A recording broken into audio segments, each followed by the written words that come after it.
জ্বালানি তেল সংগ্রহ নিয়ে চট্টগ্রামে পেট্রোল পাম্পের সামনে বিশৃঙ্খলা চরমে। গাড়ির দীর্ঘ লাইন তো আছেই, বোতল হাতেও ভিড় করছেন অনেকে। তেল নিতে নানা কৌশল অবলম্বন করছেন তারা। চাপ সামলাতে হিমশিম খাচ্ছেন বিক্রয় কর্মীরা, লেগে আছে বাকবিতণ্ডা। ঘটছে নানা রকম অপ্রীতিকর ঘটনা। লেস অয়েল অ্যাবজর্ব করে আপনার পরিবারকে রাখে হেলদি। ফুড গ্রেড ম্যাটেরিয়ালে তৈরি যমুনা কুকওয়্যার। কেউ এসেছেন গ্যালন নিয়ে, আবার কারো হাতে বোতল। মূলত বাসা অফিসের জেনারেটর কিংবা কারখানার জন্য ডিজেল নিতেই পেট্রোল পাম্পের বাইরে এই দীর্ঘ লাইন। 2 ঘন্টা পর্যন্ত দাঁড়িয়ে আছি, এখনো পাচ্ছি না, সিরিয়ালে আছি এই রোদের মধ্যে। ভুগতেছি আর কি।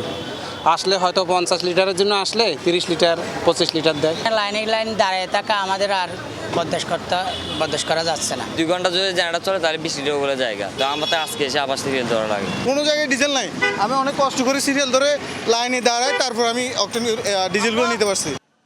গাড়ির জন্য ডিজেল নিতেও লাইনে দাঁড়িয়েছেন অনেকে। অসাধু মজুতদার ও বিশৃঙ্খলা এড়াতে ডকুমেন্ট দেখে টোকেন সিস্টেম চালুর দাবি তাদের।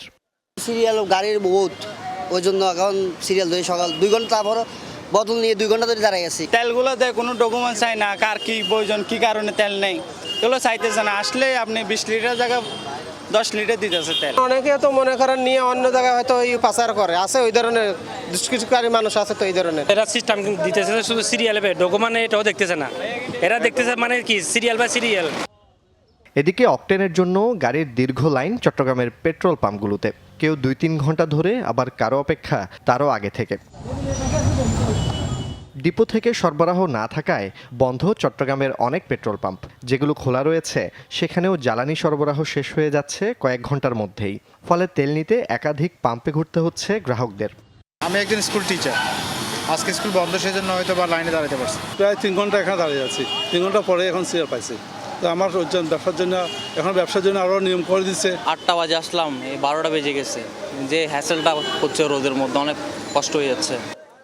জ্বালানি নিতে আসা গ্রাহকদের সাথে প্রতিনিয়ত লাগে বাকবিতণ্ডা। চাপ সামলাতে হিমশিম খাচ্ছেন বিক্রয় কর্মীরা।